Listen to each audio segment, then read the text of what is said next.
Andriy Portnov, ex-chefe adjunto da administração presidencial ucraniana durante o governo de Viktor Yanukovych, foi morto nesta quarta-feira.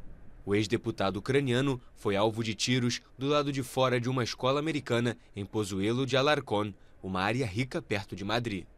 Jurista e ex-funcionário de alto escalão na Ucrânia, Portnov foi membro do parlamento na década de 2000, antes de se tornar chefe adjunto da administração de Yanukovych, líder pró-Rússia.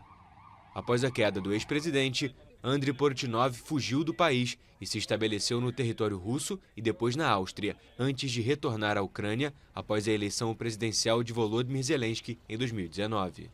Portnov foi sancionado pelos Estados Unidos por corrupção em dezembro de 2021.